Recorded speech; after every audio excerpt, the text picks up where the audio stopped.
Hello, Garland Nixon here with Jeff J. Brown. He's live from Taiwan, and we're going to talk about Secretary Pete Hegseth as a representative of the U.S. government threatening an imminent war with China. Let's talk.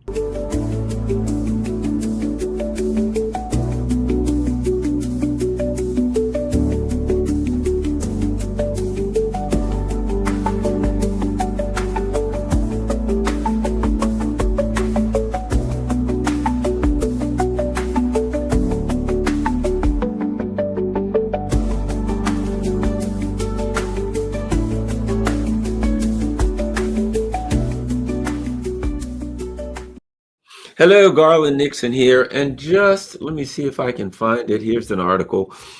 Secretary Pete Hegseth apparently did this video. I will share the link. Oh, that ain't working. So who the hell wants to buy that damn thing?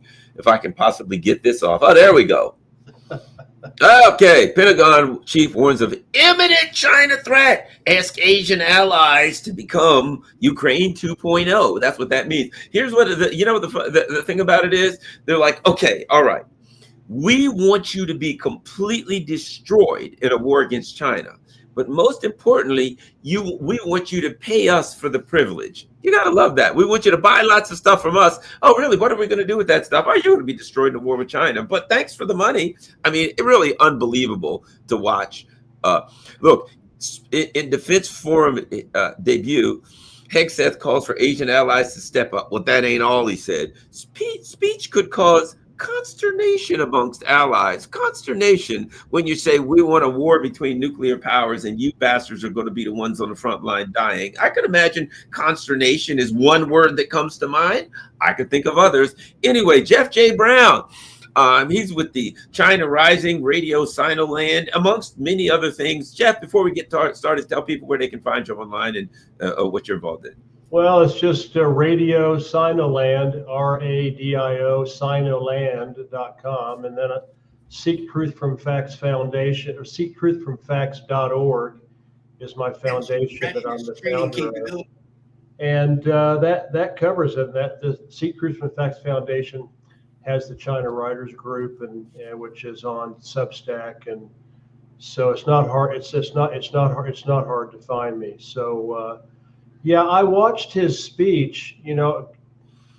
China boycotted it, which I thought was quite interesting. They weren't there. The defense secretary, Minister of Defense from China was not there for the first time in years. And I think probably because they got an advance copy of Hegseth's speech, and they were not going to sit there and be humiliated.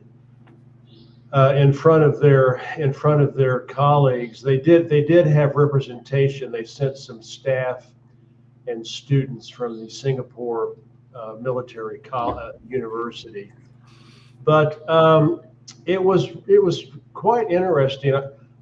He did something. Remember, he's talking to warriors, and he even used the word warrior several times, like a real Aryan, great Aryan, he used the warrior ethic. So we have to keep in mind that he is talking to generals and colonels and defense ministers, etc.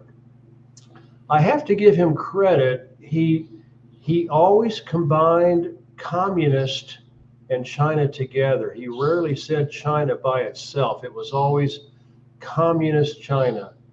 And that was actually very effective, I have to say, because countries like Indonesia, Malaysia, Singapore, the Philippines, ROK, Republic of Korea, South Korea, Japan, Australia, are all Thailand, are all anti-communist. So that was actually a very smart move. But it was really interesting because it was all inverted. He was talking about peace through strength, and he kept saying and he kept talking about deterrence and resilience and all this. But he was saying it as if it was China's fault, but it was actually reflective psychology. He was actually talking about what America wants to do, because I can guarantee you, Garland, China will go out of its way to avoid a hot war with anybody. They do not want war at all. And so the warmongering is coming from the West.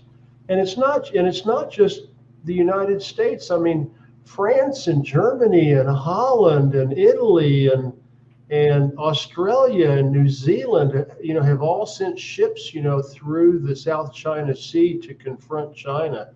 So it really is NATO. I mean, it really is a sort of an unofficial NATO operation. So I have gone back and forth for years. War, not war. The U.S. will pull the trigger. The U.S. won't pull the trigger. But after hearing his speech yesterday and see what's going on in Ukraine, I think they are, and they keep talking about 2027. The Americans keep talking about China is going to attack Taiwan by 2027. Of course, it's not going to be China. It's going to be a false flag of some kind, like a Gulf of Tonkin type thing that would blame China. They could set off a bomb on a destroyer or a frigate, an American destroyer or an American frigate, and say that a Chinese missile hit a destroyer or a frigate or something like that. And they'll blame China. And of course, they own the media, so the whole world will believe that it is China, even though it isn't. And so, but Garland, what's so scary about this scenario is that China and North Korea have had a mutual defense treaty since 1951. No, 61. I'm sorry, 61, and it was just renewed in 2021.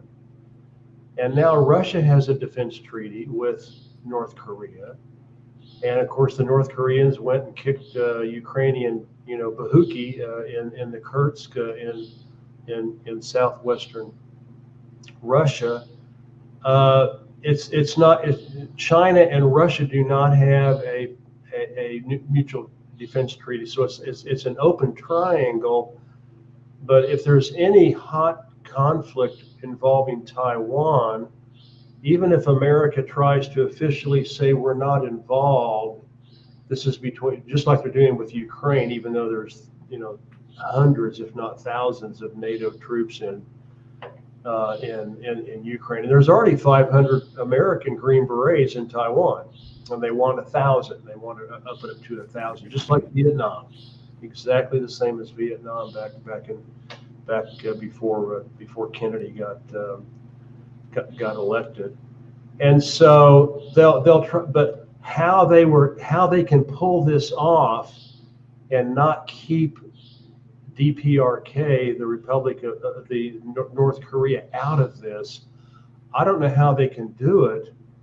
And of course, the United States is going to be one there. They've been stocking arms and weapons in South Korea and Japan and the Philippines, for the last several years, to act as, aircraft carriers, all along the first island, the first line of islands facing China. So Japan's going to get involved. North Korea is going to get involved. The Philippines are going to get involved. Australia will always get involved. They'll get involved with anything, any war that the United States does. That Australia just loves to play a part. So it's looking like kind of like a world war, and I don't know. And then at that point, if South Korea attacks North Korea, well, now Russia is going to have to protect North Korea because of their defense treaty, and they're going to be highly motivated to do so because the North Koreans lost blood, in Kursk. I mean, they lost. Keep in mind, that's their border. But here's my argument. I don't think it's an accident. I don't think that it's happenstance that Russia signed that a deal with North Korea for this reason.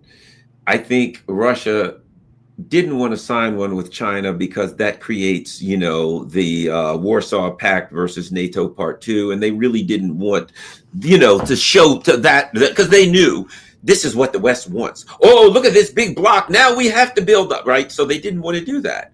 But by extension, as you said, hey, North Korea is the linchpin. If you attack Russia, North Korea's in. If you attack North Korea, China's in.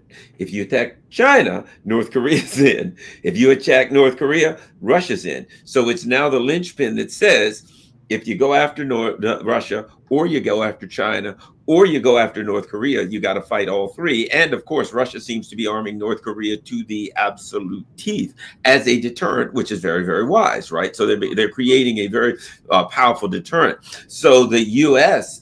and its allies have to look at it and say, man, do we really want to fight Russia and China? You know what I mean? They can put a hurt on all of us in a hurry, right? Here's the other part I think that has to be taken into account. The U.S. and NATO overall is getting, they're like 2027, they're getting weaker on all fronts, dramatically weaker. Politically, internally, the U.S. is not doing well. Politically, internally, Europe is falling apart. Look what just happened in Poland. A anti-EU NATO guy. I'm not saying he's the greatest of anything. I'm just saying that is not the guy that NATO and the EU wanted to win in Poland, and that's just the start of it. Look what happened in France now. In France, there's internal instability. So NATO allies versus slash vassals are becoming unstable. Keir Starmer's grip on power is tenuous. To be kind to him, to be, charitable, his grip on power is tenuous. So as they're like, hey, 2027's coming, and that's when we'll fight China. Politically, we'll be much weaker. Politically, our allies will be much weaker. Militarily, our allies have nothing right now, zero, and they do not have the political capital to say to their people, hey, let's go to war. They'll cut their heads off. You know what I mean? Starmer, Macron, if they say to those people, well, I'm dragging you to war against Russia and China, they'll cut their stinking heads off. You know what I mean? So there are two parts of it. There is desire amongst the ruling elites to take action, but I'm not so sure they have the political and kinetic capacity to do that. Your thoughts? Yeah, the cynical aspect is that, as we have seen in Korea and Vietnam and Afghanistan and elsewhere, the United States doesn't have to win a war. They just have to have forever wars because of all of the trillions and trillions of dollars in contracts and corruption and payola. Remember the photographs of the big transport airplanes in Afghanistan with the pallets with $1 million and $100 bills on each one of the pallets, going to Afghanistan. That's just a drop in the bucket. So all the juice that comes out of these wars is enriching Nancy Pelosi. It's Lindsey Graham. It's enriching Democrats. It's enriching Republicans. It's enriching Trump and his billionaire cabinet. I mean, what are they got? 11 billionaires in his cabinet. It's enriching Wall Street. It's enriching the city of London. So there's also that cynical aspect that if they can just drag it out like they're doing, in Russia, in Ukraine, that's almost considered a victory. Let me throw this. One of the things that's interesting about that perspective, and I'm glad we're having this great conversation. Yeah. But the shelves ain't empty and the bodies ain't coming home. See, one of the things that have allowed them to do things like in Afghanistan is that the people here can say, yeah, the American people can say, yeah, war is fine. It doesn't bother me. You know what I mean? War's fine. Yeah, I can still go to the store and buy anything I want to. My son goes in and he spends 20 years in the military and he comes home and he's got a retirement and then he gets another job over here. Great. Yeah, talk about war. I mean, come on. I don't really, I see on TV that something happened and we bombed somebody or something. What happens? We got problems. Everything's shut down. I can't. Gas and is $23 a gallon. Our economy has collapsed. We lost 20,000 soldiers in 2 days. You know what I mean? And on and on and on. This is the real deal. And now, if that happens, they're going to have to say, "Oh yeah, well, we're going to draft and we're sending all the rest of your sons over to die." You know what I mean? There's a difference between the ability to play with Afghanistan and Libya. And then you get in the big game. In fact, I would argue this: they're learning that in Ukraine. They're in the leg hold trap right now. They can't get out of that, and they're threatening Iran. But realists are saying Iran's too powerful. We really don't need to start throwing rocks at Iran because they can put some hurt on us. But that's nothing compared to fighting Russia, China, and South Korea. You know what I mean? So that's the other side of it. The ability to I put it like this: you ain't going against Russia, China, and South Korea and North Korea and whoever else aligns with them, and that ain't gonna be a forever war. You know what I mean? You're not gonna go fight that one for the next 20 years. Yes, for sure. I think that, although Trump is saying he wants to get out of Ukraine. I won't use the man's name, but he's a very well New York Times bestseller, #1 author, and he talked to a high-ranking, 4 or 5-star general at the Pentagon, and that general said there are 3 levels of command in the Pentagon, 3 levels of generals, and they don't listen to the White House. They don't do it. Trump or Biden or Clinton or Bush or any of them can talk all they want and say everything they want, but the arms are still going to get shipped because they're just going to do it. They're just going to do it, and nobody's going to stop them. And so I think that the United States may publicly pull out of Ukraine, but just recently Trump had to send what was it? How many billions of dollars worth of arms to Ukraine? And so I think what they want to do is I think maybe also all this lunacy with Ukraine, with drones in the Arctic Circle, and drones in central Siberia, in places like that. I really think they do want to keep Russia hunkered down in Ukraine for as long as possible, so that when a war starts in Asia, then Russia would have 2 fronts and not just one, and they would really be stretched at that point. And so I think they want to keep Zelensky's the perfect stooge for it. He's the perfect actor for it, and he does his job beautifully. And so and it's just, Garland, the West has been warmongering. I've been thinking about this more and more. The West has been warmongering for 3,000 years.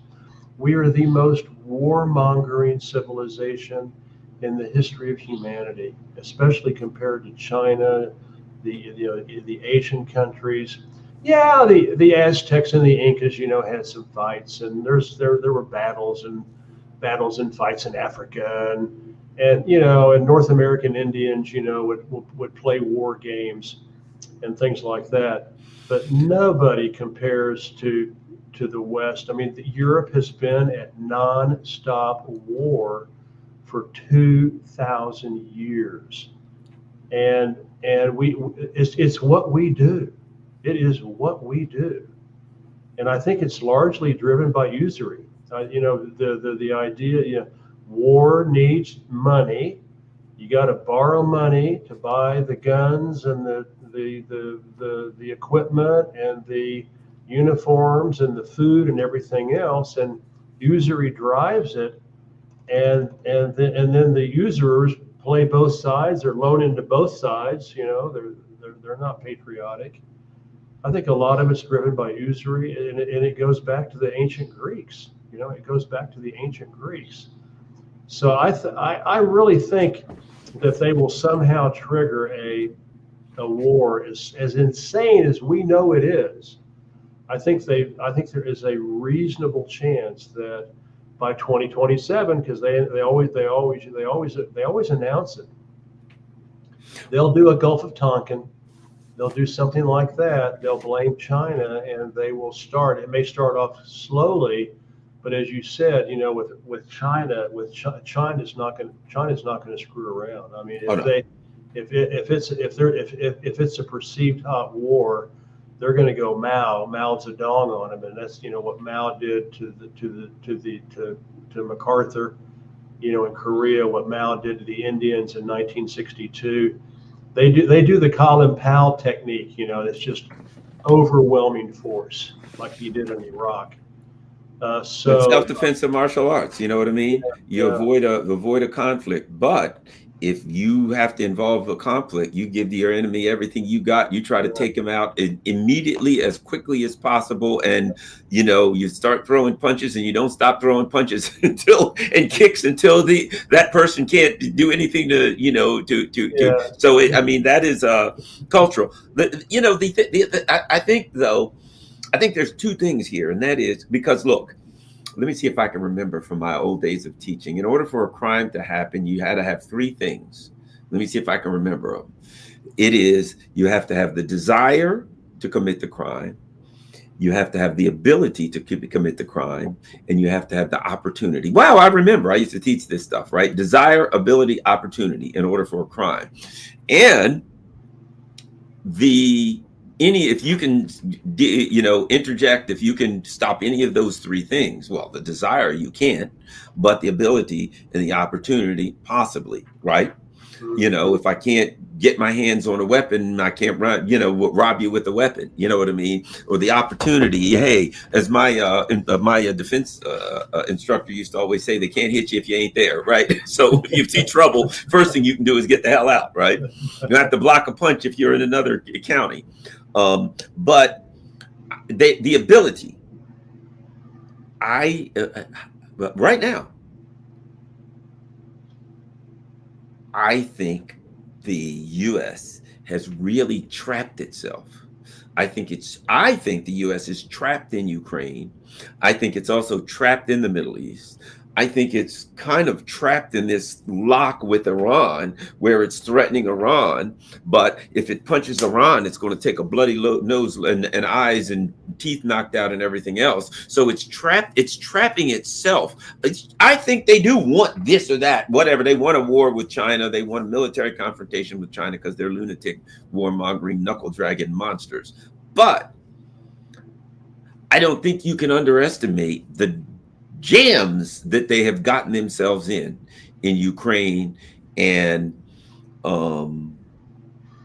Gaza and threats and etc. And not to mention, Yemen has kicked their asses. Yeah, you can't underestimate the jams that they have gotten themselves in in the Middle East and in Eastern Europe, and the economic problems, but at any rate, and how that's going to affect at home. Your thoughts? Well, of course, I don't want war. We're on the west coast of Taiwan. I mean, I'm 35 kilometers. We're 35 kilometers from the coast, and although I'm not too worried about it, I mean, if there was an invasion, I speak Chinese. I have my partner and I. We have an LLC company in Shenzhen. We can show them our business license when the PLA knocks on the door. We'll have our little desktop, PRC flag to wave, when they knock on the door. But what really worries me is that, we have really good Taiwanese friends, and I feel terrible for them because they too many Taiwanese are really hanging on to the United States, thinking that the United States is going to, come in and be Superman and save them. And I don't think they realize that they're going to be Ukrainized. They're going to be they're going to do the same thing to the Taiwanese as they have done to the Ukrainians. And the difference is and the Kurds and everybody else. Yeah. And the difference is 8 or 10 million Ukrainians, fled to Europe. Taiwan's an island. They can't go anywhere. They're stuck here. We have friends. In fact, one of our good friends, she was a paratrooper for 11 years in the military. She'll be called up for reserves. And so I feel terrible for them because, they don't deserve it. They don't deserve it. And unfortunately, the DPP, the party that is in the executive right now, is a U.S. tool. It is funded and managed and guided and by the United States, and they are really pushing. They're really pushing the envelope as far as testing, China's resolve, etc. And it would be the party that would do something stupid like, declare independence, not the KMT. Which was in power for decades. And so it's just, it's depressing for me, for that to happen. And then all I can tell everybody, you, Garland, and everybody else, you know what I'm going to order now after hearing Peter Hegseth's speech 2 days ago? I'm going to go and order some iodine tablets, to take if there's nuclear war. Because it could happen, and it could really, really happen. And it's, North Korea's nuclear, America's nuclear. There's likely American nuclear weapons in Australia. There's likely nuclear weapons in South Korea. China's nuclear, Russia's nuclear. I mean, this would be the closest that humanity has come to having a potential and then there's the nut jobs in the Jewish state could bomb Iran with nuclear weapons. They wouldn't hesitate to do that either, if they felt like they were threatened. So it's kind of a tough. It's really a disturbing time, more than any time in my professional career as a journalist and an author, going back now 15 years. I mean, when you compare this, with even Iraq, and nothing. That was a cakewalk compared to what the world is being, I think, pushed into. And well, let me say this. Your comments on this, and I think what we're viewing, what we're looking at, what is causing the impetus for this disastrous U.S. turn in foreign policy is the disintegration, the degradation of the U.S. empire. That the empire is falling apart. It's falling apart internally, in that the lives of American people, their daily lives, and their ability to, feed their families and survive is deteriorating. And so the people are unhappy internally. This neoliberal system is being exposed, and it's running the course that it would always. Neoliberalism was, the idea that you're just going to say, hey, what are you going to do? We're going to cut all regulations on the rich and just let them do whatever they want, and cut taxes on them, and increase the economic burden on the working class. Well, it's pretty obvious that this is the way that would turn out. So you have an empire that's falling apart as a result of its own policies and becoming desperate, and it starts by eating Europe. I mean, let's face it, the U.S. empire started. What are we going to do? Well, we'll eat Europe first, and we'll do that to stay alive, and which means Europe falls to pieces first. But after you get finished eating Europe, there ain't a whole lot. You know what I mean? It ain't. You're running out of vassals to eat, and I think that's part of it, of what's driving all of this thing. The country's falling apart economically. Within a year or two, things could go. Yeah. At any given time. That's another thing that concerns me. I mean, I'm seeing what's going on, and I'm like thinking this is like Rome, in 411 AD, when Western Rome, collapsed, or Rome in what was it, 15, the Holy Roman Empire, collapsed, and the Ottomans took over. The final, and everybody's deluded, and everybody is completely, out of touch with reality, and all they're trying to do is stay in power, and things are falling apart, and people are just trying to hang on and grab and get what they can, all the, through the corruption and everything else. And so that's another reason that makes me think they might try to do something before 2027, because this is the last Hail Mary. This is the Hail Mary to save global, capitalism, and capitalism cannot survive without war. Marx said it, Lenin said it, Stalin said it, Mao said it, Kim said it, Ho said it. They all said it. Castro said it.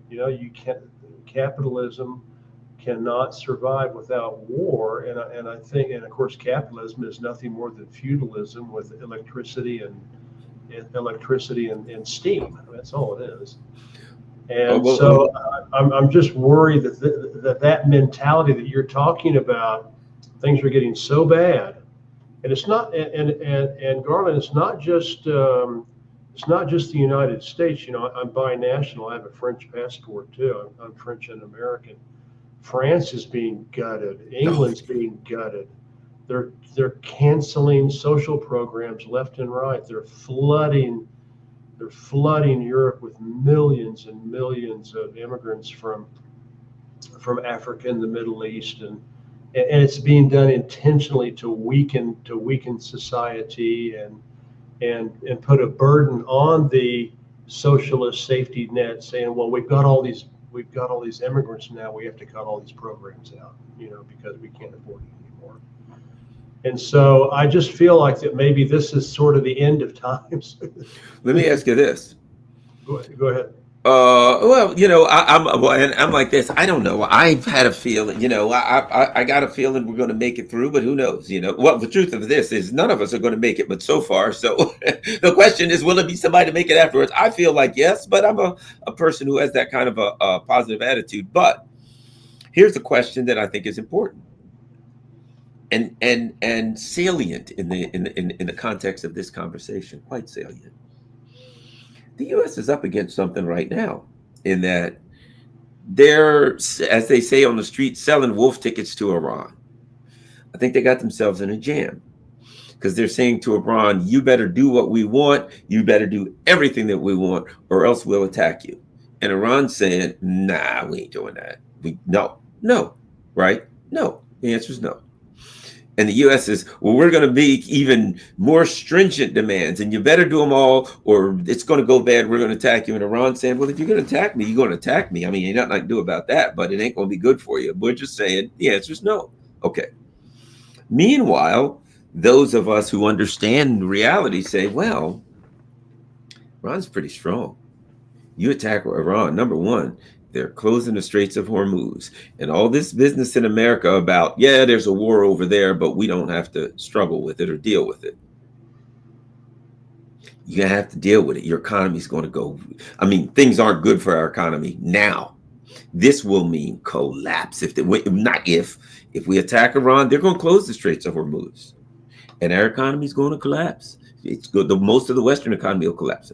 And if we keep pushing and do something crazy, we're going to fire nuclear weapons against Iran. Now, Iran at that point is going to wipe out all of the oil infrastructure. You know what I'm saying? So before all this talk of we're going to fight the dragon is one thing.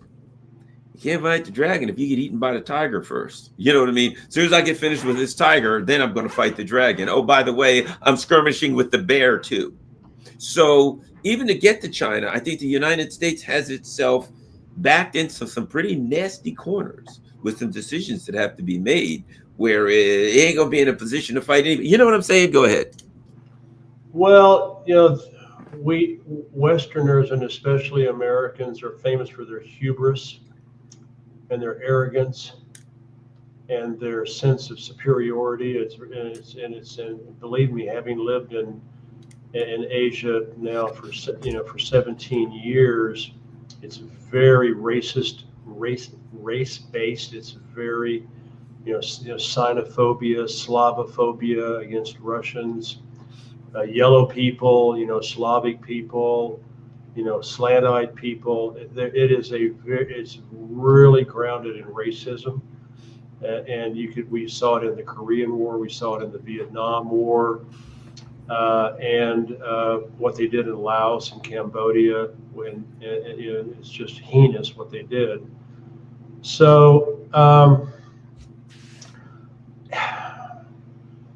they just based on that alone, they may try to do something. I feel like they're deluded. They're absolutely deluded. I think they're delusional.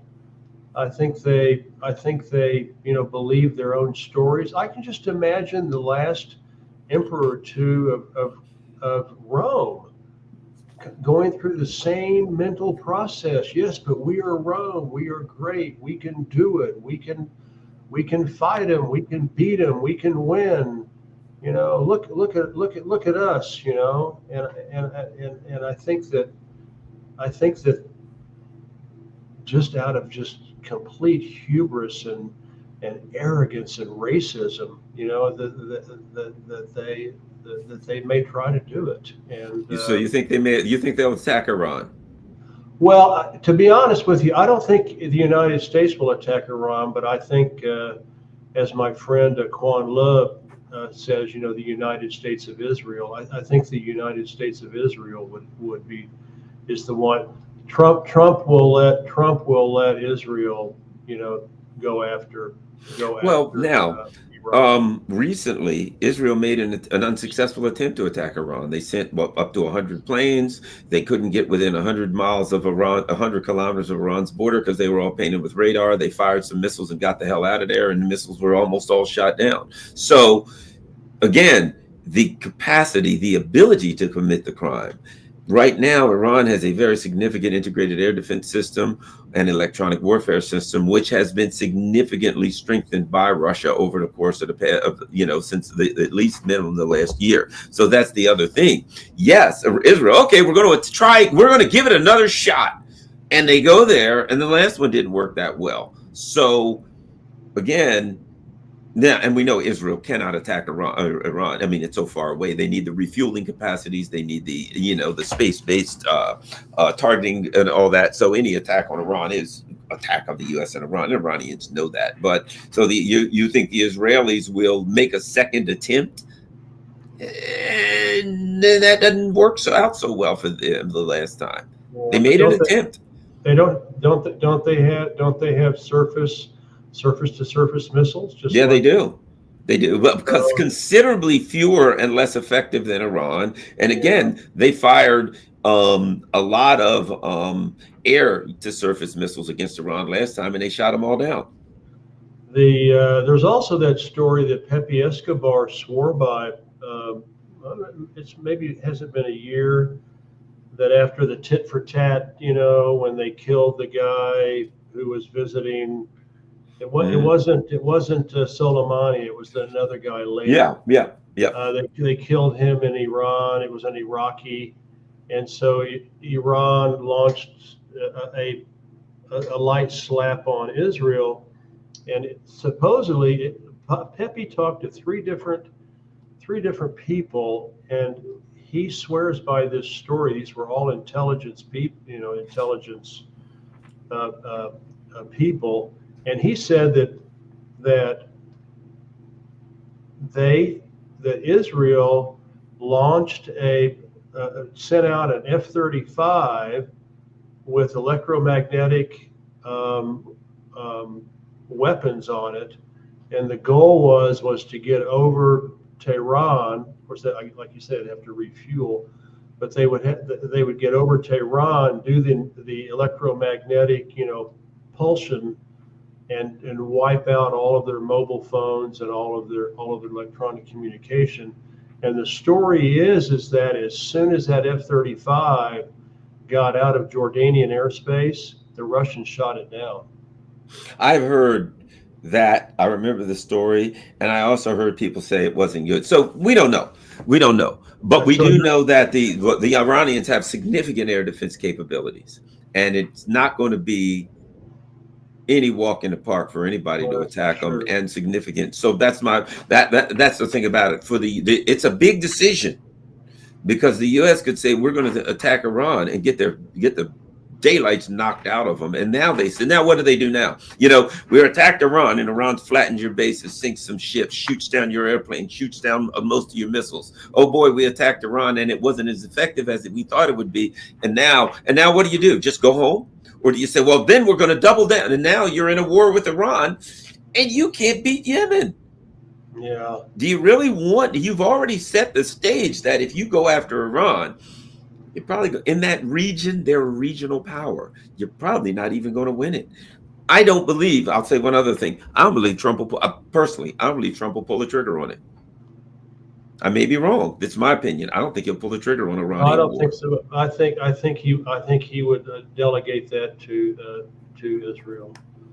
And but I think it's interesting to consider that as a backup for Iran, since Russia and Iran are both members of the Shanghai Cooperation Organization and BRICS, and they just signed a 25-year strategic cooperation agreement, that Russia may not announcing it, but they may help Iran if Israel would be crazy enough to try to take out Iran's nuclear facilities. So, but all of this is happening. India and Pakistan and everything I've read is that India decisively lost in spite of the massive propaganda campaign in the West, and that the Pakistan, with its integrated Chinese system, gave India a whipping. And I saw something very interesting, that the reason that they did that India is doing this at the behest of their European masters European and American masters, is because Israel is scared to death that Pakistan would join Iran and fight on the side of Iran if Iran got attacked. Well, I have a different perspective. I think that, as an example, Pakistan, the U.S. government overthrew Imran Khan's government. Yeah. They inserted a guy who literally was living in the suburbs of London. Number one. Number two, Pakistan doesn't have a government anyway. It's run by the military, right? We found out that if you remember, right after it happened, as soon as it happened, the Pakistani defense minister came out and said, yeah, we've been doing the dirty work for the West for a long time, remember? And so my feelings were the opposite. I feel like that, and Russia decisively took the side of India.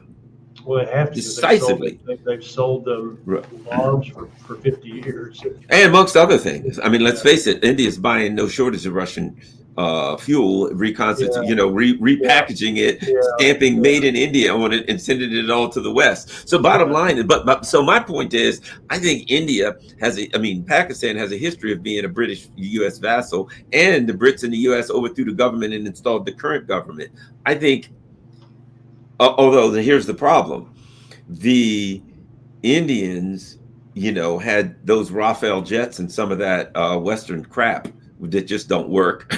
You know what I mean? They had some of the. You don't want to buy Western weapons now. I don't know if people have been paying attention the last couple of years, but that stuff just does not work at all. It costs a lot, and it has great names.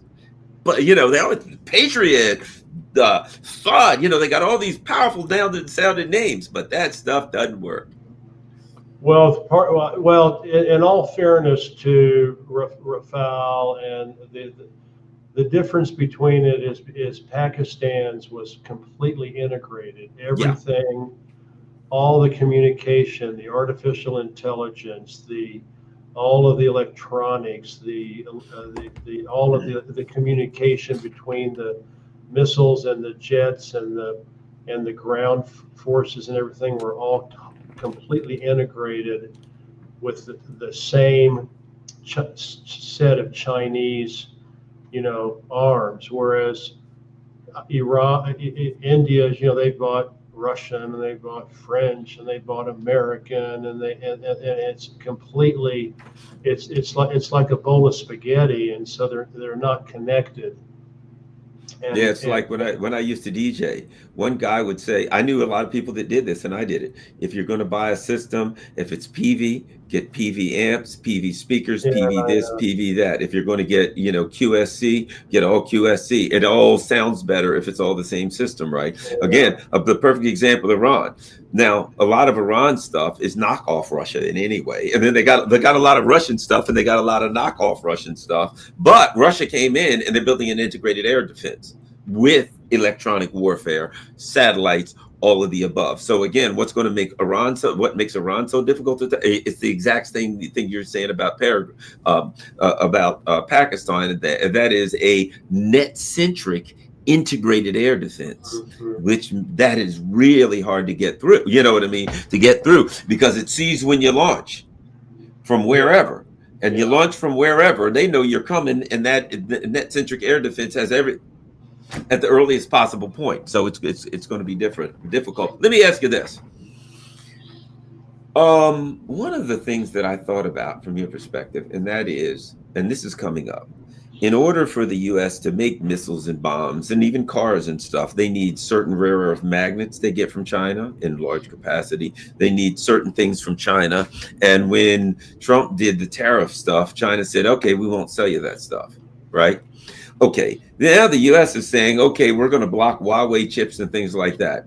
If I'm China, I'll throw this at you. I say, you're threatening to fight me, yeah, and you need all this stuff to build missiles to fight me. I ain't selling you none of it under no circumstances. And that's me. I'd say, you want to build missiles, and you're doing speeches saying you got to go to war with me, and you expect me to sell you the things you need to build the stuff to shoot back at me? Not happening.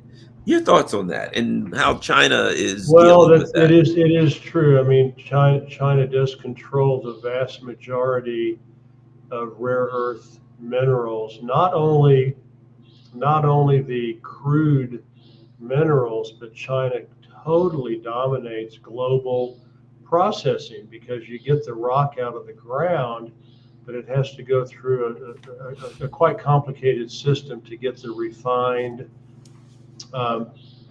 mineral that you need for electronics, for missiles, for cars, for airplanes, and for everything else, telephones, everything else. So that, even if, because I've thought about this, and I thought, well, people are greedy, and they could buy China's rare earths, and then resell them to the United States, but they're not processed. Not only that, China has said now because as soon as the thing started, China said specifically, you have to get a license from China in order to buy these things. And part of the license is you have to agree not to sell it to the U.S. And if we find out that you are selling it to the U.S., you lose your license. You can't buy it anymore. So they address that part too. Yeah. They even mentioned it, the generals, in front of, Senate committees and House committees, saying we are totally dependent on the Chinese for these minerals. but they keep ramping up the, imminent threat, and, China, communist China is, destabilizing this, destabilizing that. I don't know if they have a massive stock of this stuff. I mean, have they been over the years? Have they been buying a lot more than they need? Because there was a time when China was just, allowing it to be exported, and it wasn't until a couple of 3 years ago that they really started tightening down on it. So it is curious because they know it, the Americans know it, that they need these, They know the Chinese aren't going to sell them to them, but yet they keep ramping up the threats. And so I don't know how that's going to shake out.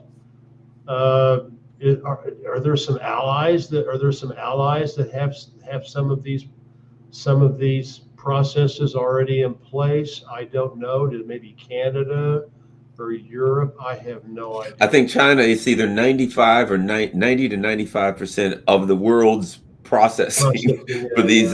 So they ain't gonna do you no good if you got 100 tons of earth and you got to get 10 ounces of rare earth minerals out of it, and you don't have the capacity to do that. And China does.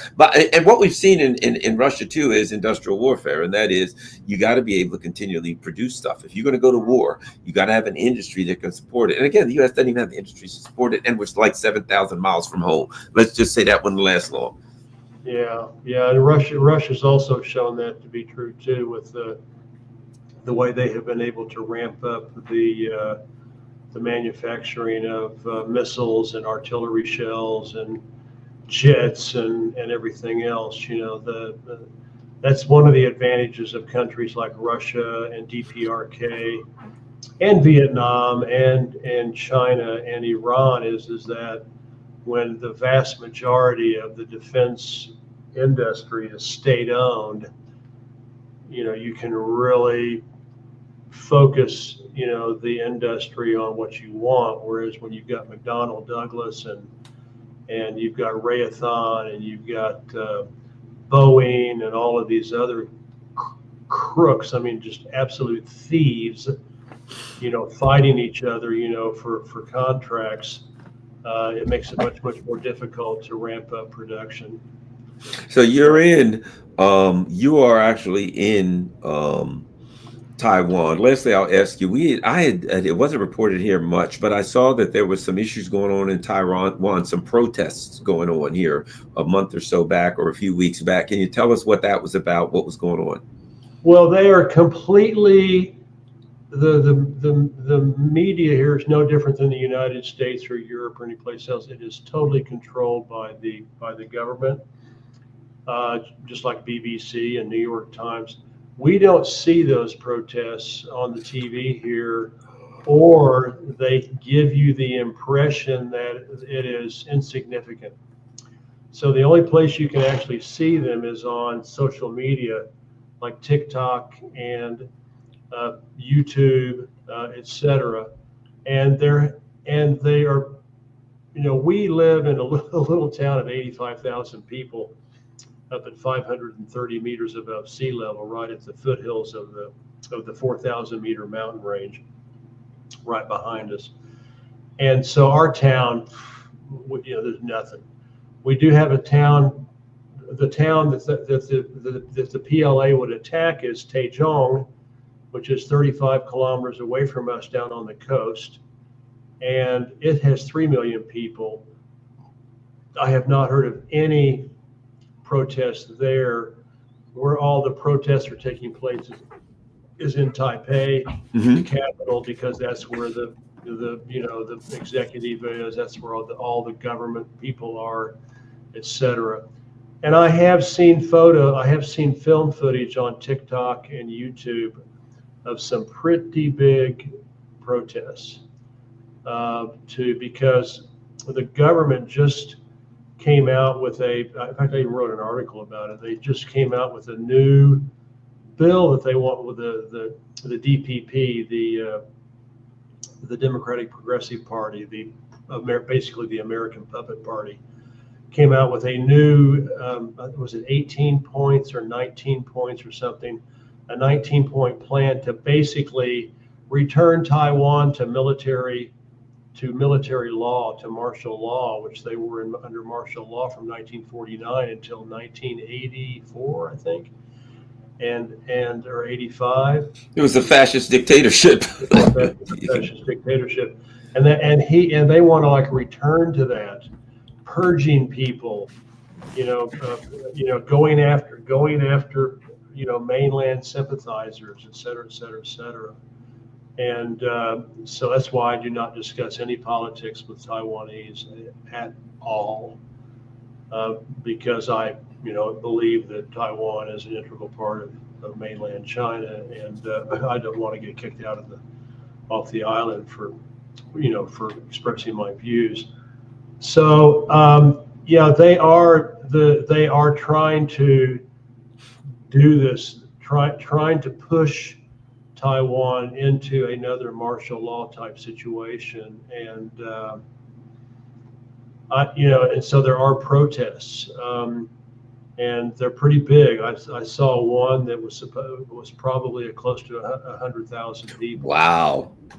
Wow! Huge, just a huge protest, and there are a lot of protests going on. The problem is, Garland, is that only about 3% of the people in well, and of course, do you believe the polls? That's another problem. How honest are they? But according to the quote official polls, which are government polls or government influence polls, only 3% of the people want to rejoin mainland China now. About 60 or 70% want to maintain the status quo, which is basically quasi-independent, et cetera. And then about 20% want independence, something along those lines. I may be off 5%, but right, yeah. Get the idea. That's similar to numbers I've heard. So the independent, the independent people are an important plurality, but it's still only like 20%. So everybody just wants to just not rock the boat, keep things the way they are, and as far as mainland China is concerned, Taiwan, hell or high water, whatever happens, Taiwan will be a part of, reintegrated into the motherland before 2049, which is the 100th anniversary of the founding of the People's Republic of China, when China, became a communist country with Mao Zedong. So for mainland, they've got lots of time. They're not in any rush, and I think they're just waiting for things to just kind of see where things fall. But they have 2049 is their deadline, and so they're just going to wait and see what shakes out, and if they get pushed into a war, and then if they get pushed into a war, to try to end it as quickly as possible. They've got 3 aircraft carriers now, 2 fully functional, 1 is in testing stage.